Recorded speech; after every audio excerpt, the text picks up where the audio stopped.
Yeah, I was a horror fan really ever since I can remember. I think my first horror movie was in the 50s. It was my grandmother took me to see Steve McQueen in The Blob. Wow. And when it actually was in the theater, so that really dates me. But I think that might have been 56, 7, 8, something like that. I was just a little sprout, and really scared the crap out of me. Yeah. For some reason, I still remember lying in the guest bedroom in my grandmother's apartment in New York City and insisting that the door stay open with the light on in the hall. And remembering that actually ended up being a problem because the light reflected off the mirror over the dresser at the foot of my bed, and that was scary. I mean, everything, I was just in total fear mode. Yeah. So they were always influential to you. When did the idea of becoming an actor really take shape for you? I was always an actor. My parents belonged. I grew up in a town called Barrington, Illinois, and my parents, Spence and Gigi, were both actors. They acted in something called the Barrington Play Reading Group, and basically a bunch of parents would get together. I think they did it once a month, and somebody's house was designated as the Play Reading Group house, and this group of people would put on plays. They would read the plays. They would hold the scripts in their hands, but the host would definitely decorate a set, and people would come over, have dinner, watch the play. It was fun for everybody. And I was often drafted for the kids' parts. So I was in one play called Sunrise at Campobello. I played one of the sons of FDR. And I was in a play called The Lottery, and I was, I guess, my greatest hit, and I actually won like a little Oscar for it, was in the play 1,000 Clowns. I played Nick. Wow.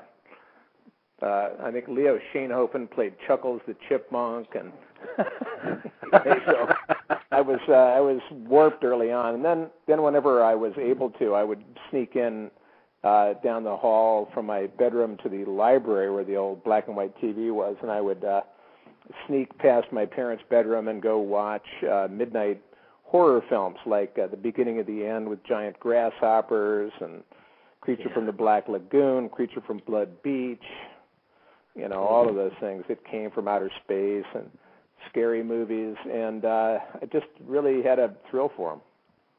What strikes me most about you as an actor is you're such a chameleon. I mean, there are people that play actors that play a certain persona, and they're great in everything they do, and you're great and so different in everything you do. And I'm wondering if the actors that influenced you were of that same ilk. Not necessarily. I mean, I love John Wayne and Clint Eastwood, and they're pretty much John Wayne and Clint Eastwood in their movies. So I don't mind that. I think a good, strong personality is just fun to watch. I think those are more like the movie stars.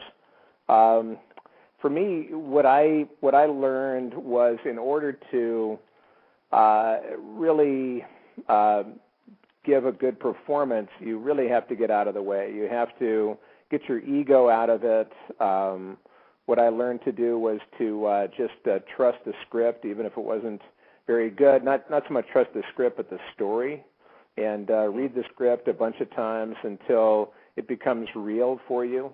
I think actors really are about selling reality, and what I try to do is just get out of the way and just let the character come through. By doing that, what you end up doing is getting away from considerations like what's the better side of my face to shoot and all that kind of crap that are those actors' concerns that really end up just kind of getting in the way of really having fun and being that character. So I just like to get out of the way. I mean, that's the fun for me. It's not about, hey, there's Bill up on the screen doing a character. That I think it's much higher praise if someone says, what happened to Bill? There's that character. That to me is what I really go for. Sure. And when you in that process, what is your relationship with the director? What is the ideal relationship with the director? Do you enjoy active conversation, or do you just want them to kind of let you play and steer you from there? I always defer to the director. I think that's just the way it goes. It's like a sailor defers to the skipper and on a ship. And that's really the way I'm built. My favorite relationship is a director who knows what he wants, what he or she wants, and who aren't tyrants, but more collaborators. My first big job was on Texas Chainsaw Massacre 2 with Tobe Hooper, and Tobe just loved what I was doing with Chop Top. He just loved Chop Top, and I remember a day when I was actually beating LG's brains in the radio station. I was smashing in his head with a claw hammer. And we had done maybe 12 takes of that. It was about 110 degrees inside the little set. It was indoors. It was hot outside, hotter inside, under the lights. Sticky blood spraying, Tom Savini kneeling off sets, pumping blood out of poor LG's head. And I was whacking away with this rubber claw hammer. And we did about 12 takes of this. And this is when I was going down now. And if I had a hammer, and I was just, coming up with all these different things to say as I was whacking poor LG. And finally we were about to do, we'd done 12 takes, and we were about to do, and Toby says, "Hey, that's great. Okay, now let's just do one more." And I remember looking up at Toby and saying, "Shit, man, am I doing something wrong?" And he looked at me and he said, "Hell no, Bill, I'm just having fun watching." Yeah. Now that to me was so exciting to hear, because that is a guy who, I respect. I just think he's one of the greatest directors, certainly in my genre ever. And for him just to be almost like a kid, just excited just to see me whacking away on poor LG. I mean, it was so much fun. Well, that's the kind of support you want. I love it because it is a collaborative process. Acting has to be a collaborative process, and you have to collaborate with a director. A director can certainly have a vision. A director can know what's right and what's wrong, but it's the actor really that goes in there and really is slopping around with the reality. And sometimes things just aren't working as written or as conceived. And it's the actors who know, because we're the rubber meeting the road. And so sometimes, you get inspired in the moment, and you say to the director, "Hey, I'd love to say this or try this or whatever." And it's always great to have a director who encourages that, but also who can be very gentle but firm in telling you that doesn't work for me. Yeah. So that's what I like. I like collaborative guys who realize that this is a collaborative effort. I'm not trying to, get anybody's director title or take anybody's salary. It just makes it more fun and better for me to work with somebody. That's why I love certainly Rob Zombie. I love working with Tom Savini, Toby. There's a bunch of directors who I guess aren't threatened. Some of them are. Some are that kind of my way or the highway type. I can work with them too, but it ends up not being as much fun. Yeah. Well, they hire you to bring your game, to bring your best game to the to the film. So that would be the ideal relationship, I think. Let me ask you a quick question about TCM2, and then we'll get right to Repo. You mentioned The Blob as being the first movie that really terrified you as a young child, and the original Texas Chainsaw was that film for me. I have yet to find a more terrifying experience in the movies. But TCM2 was a different animal from the original, and intentionally so.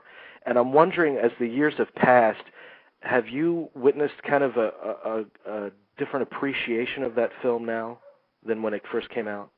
It definitely seems to have legs, and that I'm very grateful about. It's funny because the original Chainsaw freaked me out too.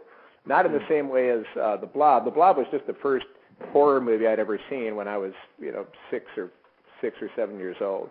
I saw the original Chainsaw in '75 in the combat zone of Boston, Massachusetts, and on an afternoon double bill with Enter the Dragon.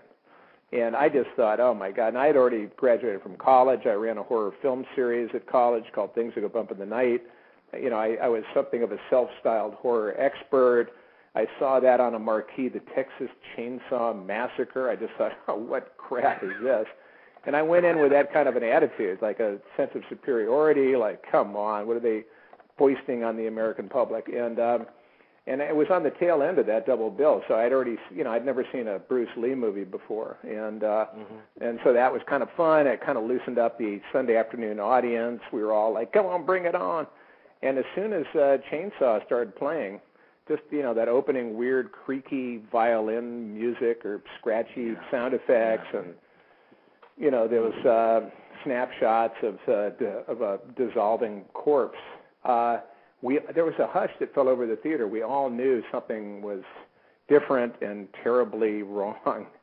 And that movie never let me go. I mean, I was trying like hell to see the zipper in the costume, something fakey, a microphone cord, just anything to pull me out of that reality, and nothing ever did, and it just freaked me out.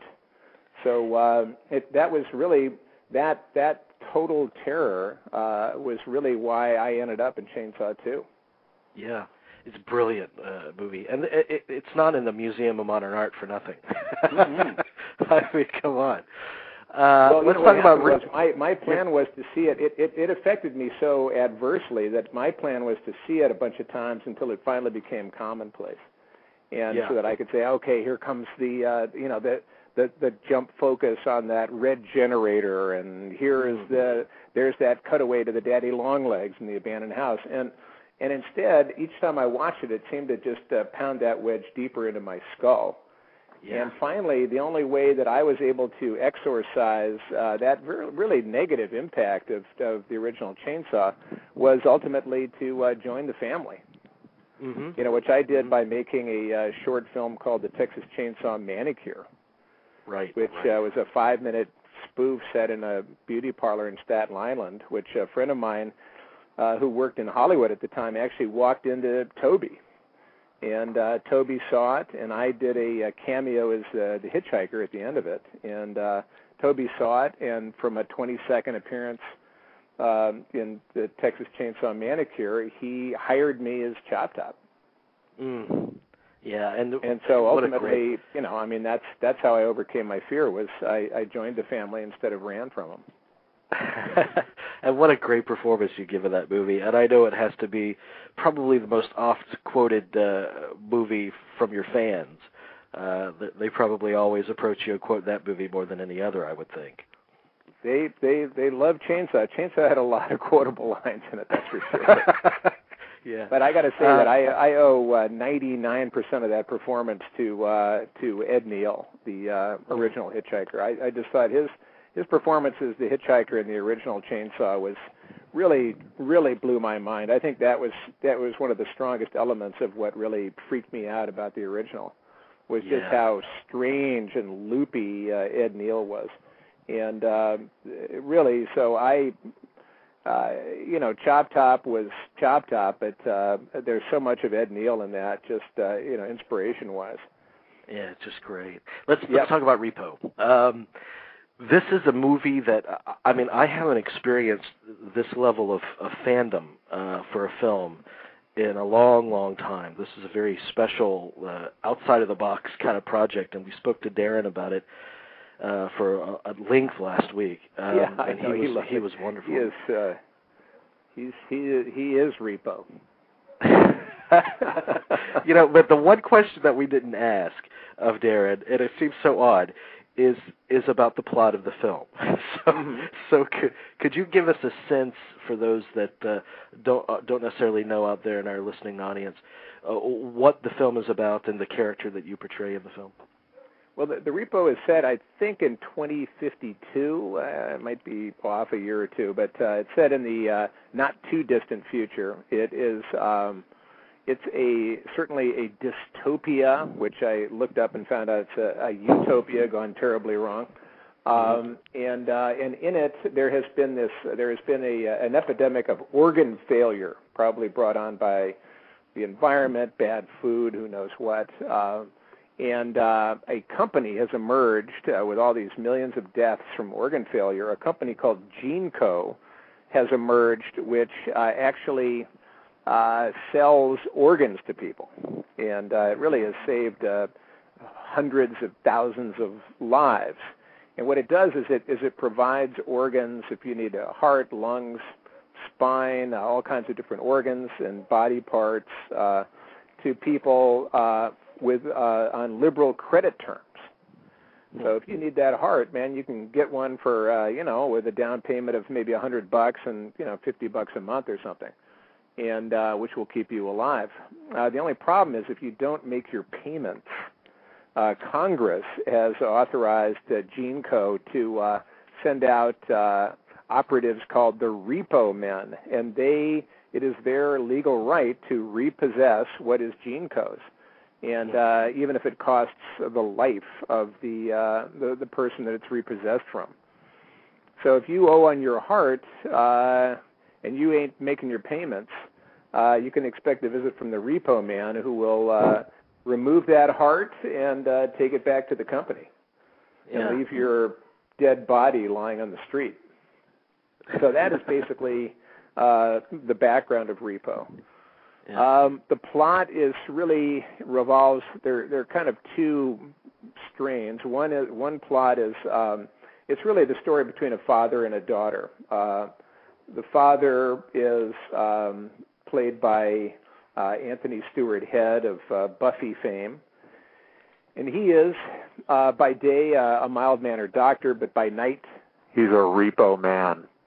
And he has a daughter, Shiloh, played by Alexa Vega from Spy Kids.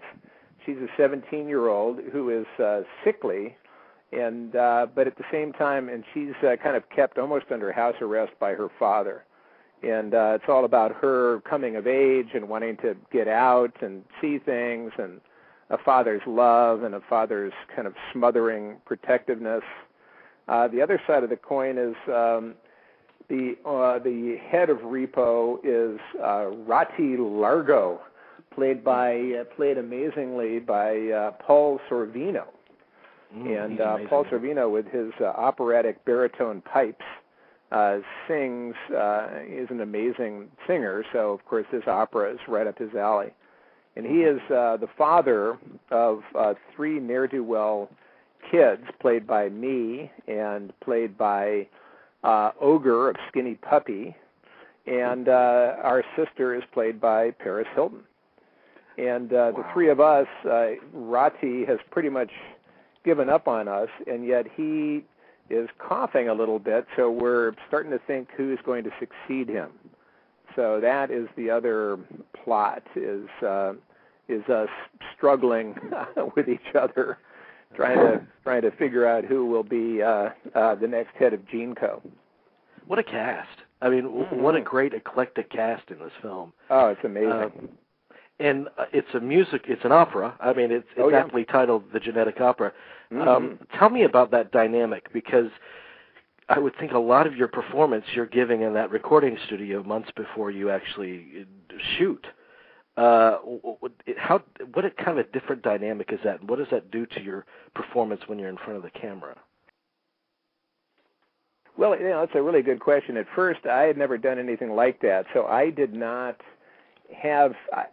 First of all, you have to trust the director a lot more than you would in a non-pre-recorded movie, because, of course, the director is saying, at this point in the story, here's what you're feeling, this is what's happened, and he has to give you that information, which you then have to translate into a vocal performance, which then, when you actually get on the sound stage months later, you are basically stuck with whatever you've done in the recording.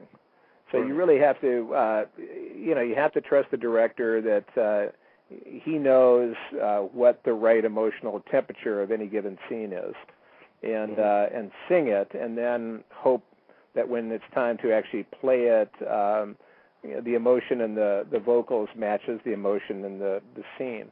That actually worked out great, as it turned out. So we all trusted Darren and the co-creators, Terrence Zadunich and Darren Smith, and they knew this story and this play inside out. So they really were very accurate with their descriptions of the different scenes and the different temperatures of the scenes. So that was great. I didn't really know, so I recorded it, and that was a fun experience. But then getting to the set, seeing the sets, the costumes, the makeup, having to do not only the singing but also the choreography, and then somehow trying to play, again, the emotional truth of the scene, it seemed like a lot the first couple of days on the set. I just, it seemed like it might be a problem because I just wasn't used to singing, dancing, lip syncing, and still trying to find moments in the actual scene. But you know what? It was so much fun. Darren Bousman was so clear about what he wanted and what he needed from each of the actors in each of the scenes that it ended up, once I kind of got the new language, it ended up being easy and a lot of fun. Yeah. And when you wear makeup and different costumes and disguises and things in your films, I'm sure it has an effect on you, and it kind of builds the character, gives him a different stance or a different feel. When you're singing a part, does it animate you in a different way? Does it free you in some sense as an actor? Absolutely. It definitely pumps you up. I mean, you are filled with air, and so it does end up making you bigger. I just found that I was squaring my shoulders more. I wasn't, my posture was always pretty good just because I had to keep my lungs filled with air. Right. What I would do too, and what we were all encouraged to do, was to actually sing along with the tracks so that not only does it look like, not only does the lip sync work, but also the diaphragm has to go up and down, or else you really look like a dope. So just the dynamic of singing every line. Again, I found out that a musical is songs connected by dialogue, and an opera is everything is sung. So because there was singing the whole time, also because there were meters. You had to keep with the rhythm. If it was 3/4, 2/4, whatever it is, 7/8. I don't even know what those meters are, but you had to keep up. So that was another thing that just kind of forced a certain extra animation on all of us. Yeah, I bet. Let me get to some of these fan questions, and then I'll let you off the hook. You've been great with us with your time, and thank you so much for the time you've given us. Hey, it's my pleasure. Let me see here. Tamsin the Twisted and Zola both want to know, would you consider attending a fan-sponsored convention? Sure. Absolutely. There you go. Guess that's a yes/no question, right? I think that's all you got. Yeah, that sounds good to me. I mean, I go. There are lots of horror conventions throughout the U.S. and actually abroad as well, and I try to hit maybe 8 or 9 conventions a year. It's great. It's a way to meet the fans, let them kind of see who their heroes are, kick our tires. Sometimes that's a good thing, sometimes not so good. Because not everybody is, not all the actors are fan friendly, but I really enjoy it a lot. So I just like to go out there and take pictures with the fans, meet them, greet them. It is all about that, isn't it? Because I find that horror fans are a very special and loyal and very excitable breed. I mean, they're a great family, aren't they? They really are. They're some of the smartest people I've met consistently in terms of groups. And a lot of times they'll come in inky and pierced and wearing black T-shirts and looking for all the world like they would be kind of scary people to meet. And I find that they're really just incredibly loyal, friendly, smart, sensitive. I love the horror fans. Yeah. And the good news is I am a horror fan, so it's just fun for me also to go to conventions. It's kind of like instead of looking around the room and seeing a bunch of dentists at a dentist convention, when you're at a horror convention, you look across the hall and there's Doug Bradley, there's Pinhead, there's Gunnar Hansen, Leatherface, there's Kane Hodder, squeezing somebody's neck, and Sid Haig is one of my best friends on the circuit, and you just look around, you see these people, and you just go, man, I'm in heaven. Mm-hmm. Yeah, it's a great family to be Or part of. heaven. Sure. Yeah. Yeah. Wolfchild wants to know your least favorite part of acting. Well, let's see.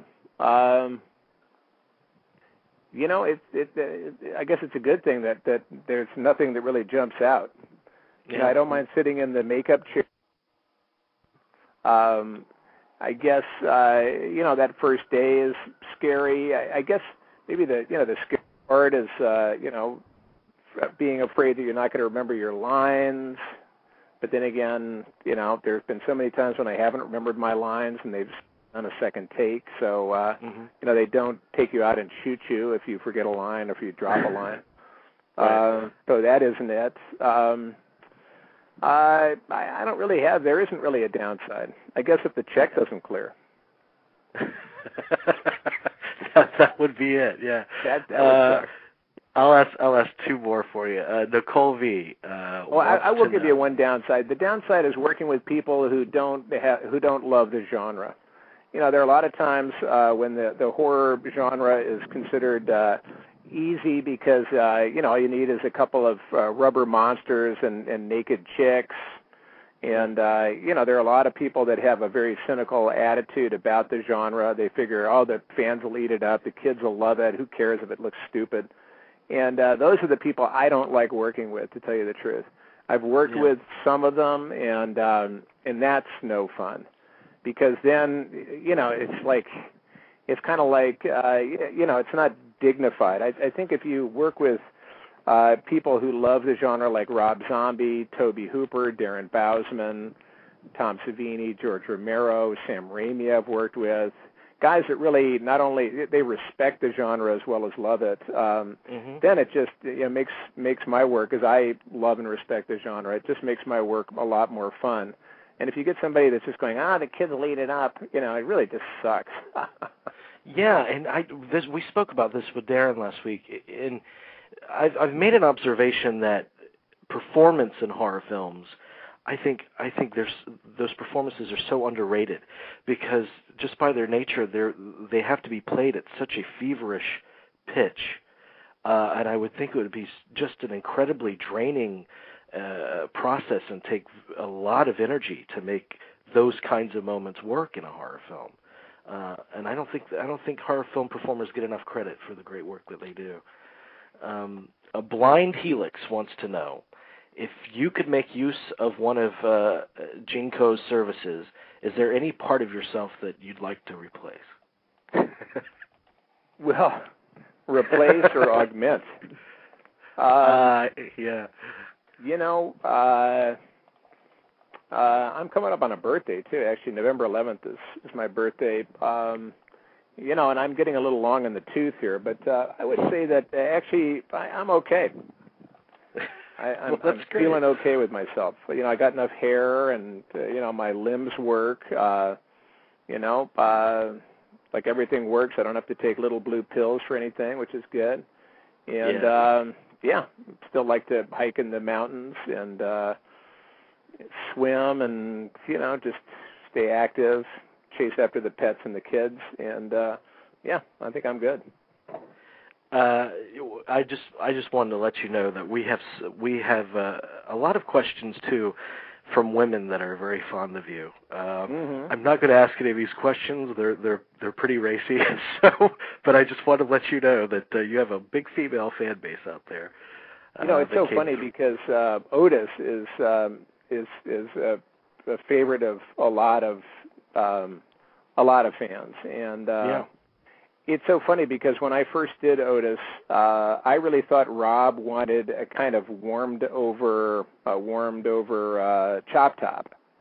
And Chop Top, as you recall, was really the center of Chop Top's gravity was really in the shoulders.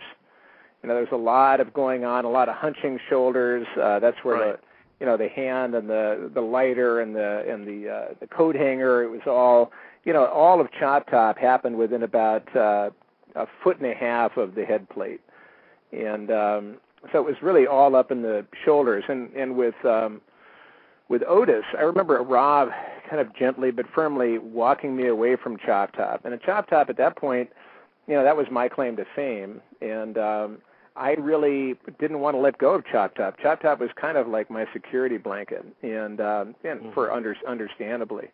And Rob gently but firmly walked me to Otis. And Otis, what Rob had in mind was a kind of a sex symbol dude, like a badass, long-haired, I don't know, Manson-like, this charismatic, sexy, badass, crazy guy. And I didn't really I had no clue that an Otis lived within me. I really thought of myself as a nerd, and I was much more comfortable as kind of a squinchy Chop Top character. And what happened was that as I developed Otis with Rob's help and support, that center of gravity went of Chop Tops from the sternum, the shoulders, went right down into the balls, and Otis was much more about kind of a stance with thumbs under the belt and a wide stance like Bring It On. Right. And I was surprised. I was as surprised to get to Otis, and then when I got to Otis was a hell of a lot of fun. It was so funny because it was kind of the same surprise when Rob turned to me Super Bowl Sunday of 2004 and said, we're doing another one of these. We're going to do a sequel to House of a Thousand Corpses, and in this one, I think Otis should have a beard. And I remember thinking, what? Otis should have a beard. And he said, so you should start growing a beard. And I said, man, I've never grown a beard. I don't think I got a beard in me. Right. And 4 months later, when I hit the set to start Devil's Rejects, I had this butt-kicking beard. I mean, I didn't even know it was in there. It had been hiding in my jaw for many, many years. And again, with Rob's encouragement, although it was my follicles, out came this pretty amazing beard. And, wow. Between my beard and their hair and, Wayne Toth's blood and, everything else and, and Gold's Gym, Otis was born and, has really excited a lot of women, and it's very cool. It's a little frustrating because I've been with the same woman for 15 years. Why couldn't this have happened before I got married? Yeah, exactly. Where was Otis when I was in my 20s in New York City? We got people like Poland, this screen name Poland 626. He even talks about Otis, or it's probably a she. I'm not sure, but hey, either way, and how much everybody loves how Otis. much they love that film. Yeah. Are you working with Rob Zombie again in the future? I know he's working on something called Tyrannosaurus Rex, I believe. We've talked a little bit about it. I actually was the first trick-or-treater. I took my 10-year-old and girlfriend over to trick-or-treat Rob and Sherry a couple nights ago. Oh, so I've seen him recently. We haven't talked much about Tyrannosaurus Rex. I don't really know much about it other than what I've seen on the MySpace page, a couple of weird painted posters. I know that Rob just locked El Superbeasto, The Haunted World of El Superbeasto, which is feature-length animated movie, and I come back and do a cameo as Otis, actually, in that. Oh, wow. Great. Yeah, and I don't know when that's coming out, or I think the Weinstein Company, the same company that put out Halloween, is putting out The Haunted World of El Superbeasto. I don't know what the distribution of that is. But yeah, I mean, I stay friends with Rob, and love working with him. So I would imagine there's a lot more work in the future. Well, that's a great collaboration there. That's a great pairing, the two of you, definitely. I want to let you know that Jake Reardon and Chris B are both crazy about you, and they got the word out about you being on the show tonight, and I want to thank them very much. Will you be traveling with Repo? I know that people are working very hard in different regions to get sold-out shows. For instance, in Orlando here at the Enzian, that's already been a sold-out show there. Do you plan on traveling at all with it? I don't. I'm flying tomorrow to Las Vegas. I know that Repo, the U.S. premiere red carpet showing of Repo, is tomorrow night. I think it's at Planet Hollywood in Las Vegas, and so I am flying out for that. Beyond that, then Friday night, I have the opening of another movie I'm in, actually, that's opening this week, called House. It's based on a Ted Decker novel of the same title, and stars Michael Madsen, Leslie Easterbrook, Lou Temple. You'll know them from The Devil's Rejects, and it's kind of a haunted house movie, and that's actually opening in a lot more theaters than Repo, actually, and that's opening this Friday as well as Repo. What's amazing to me is that Repo is only opening in 7 theaters, I think 7 or 8 theaters in the entire United States, which to me is just plain weird, just because it's such a fabulous movie. It's the kind of movie that, yes, it's coming out on DVD, but it's so big and theatrical that it really needs to be seen on the big screen.